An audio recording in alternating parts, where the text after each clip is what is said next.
Reincarnation or rebirth is where a person's essence is reborn into a new body after death again and again. The following story is another journey into a person's past incarnation.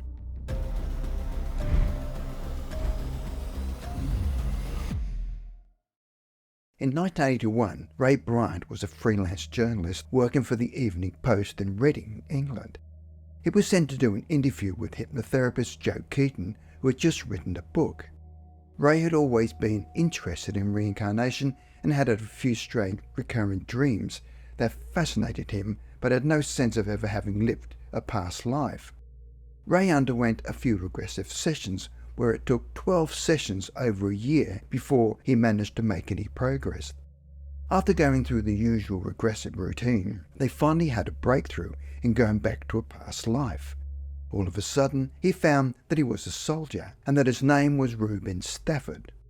Reuben was in a Lancashire regiment and his barracks were in Preston. He was able to remember the names of other officers in his regiment.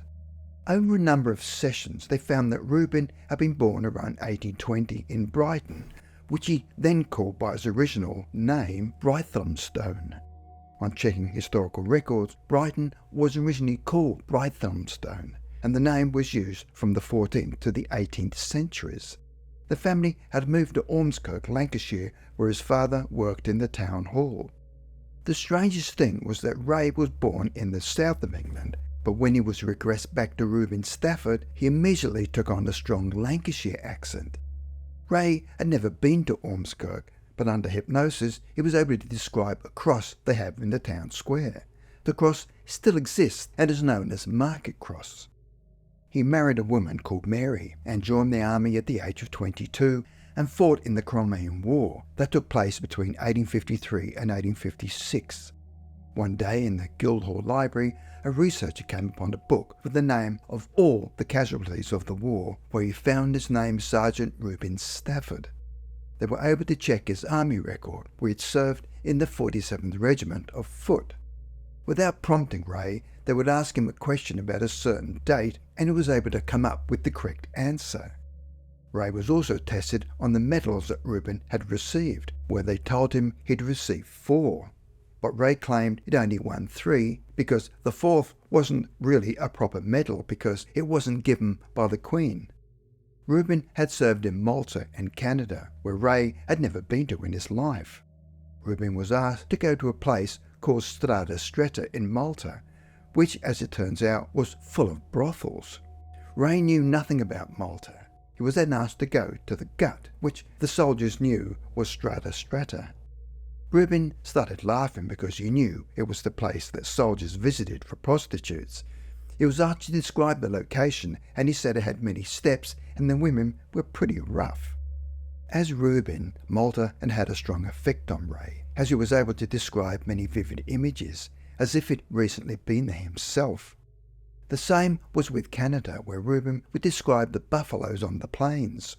Reuben had also served on an island in the Aegean, which he was able to describe in detail. He spent a lot of time describing his time in the Crimean War. In one session, he was questioned by a colonel about a minor battle that his regiment had led. He immediately saw himself wading through a river and shrapnel was falling all around him. He was struggling in the water and it was freezing cold.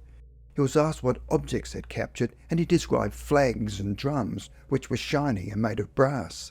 They looked like something you see in a church.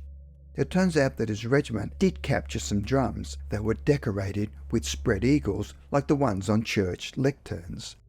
He went on to describe his most disturbing memory, which was at the Battle of the Quarries, where he was wounded. He was running up a hill and was out of breath and gasping for air. He wasn't frightened because he had to keep order with his men. He had to ignore the bullets and shrapnel that were all around him because his task was to defeat the enemy at the top. As he was running, he suddenly grabbed his left hand in pain. Ray could see the incident but fortunately not feel the pain. He then found himself in a field hospital. All of this had been recorded in detail, whereas Sergeant Reuben Stafford was wounded in his left hand in the Battle of the Quarries on June 7, 1855.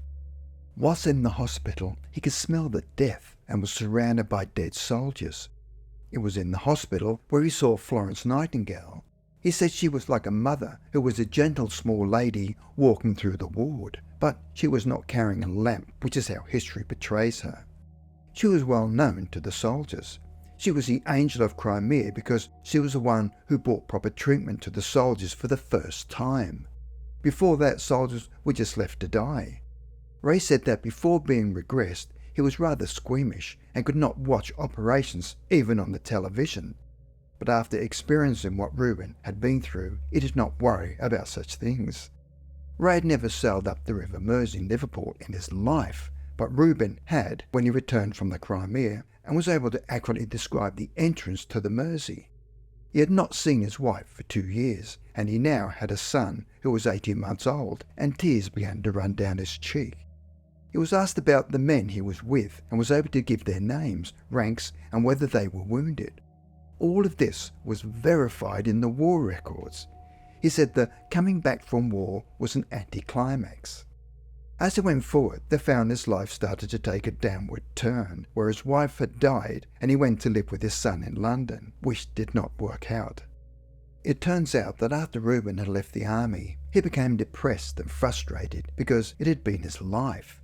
He was now alone in his late 50s and working as a waterman on the Thames River. He was ill from the cold and the harsh conditions, and he suffered from bronchitis. His life was meaningless. In another session, Ray regressed back to the moment of his death, where he suddenly found himself struggling for breath, which felt like he was drowning. He felt his lungs were filling up. He was quickly brought back. Reuben's death certificate showed that he died by drowning. Because he was depressed, and he decided to jump off a barge into the Thames.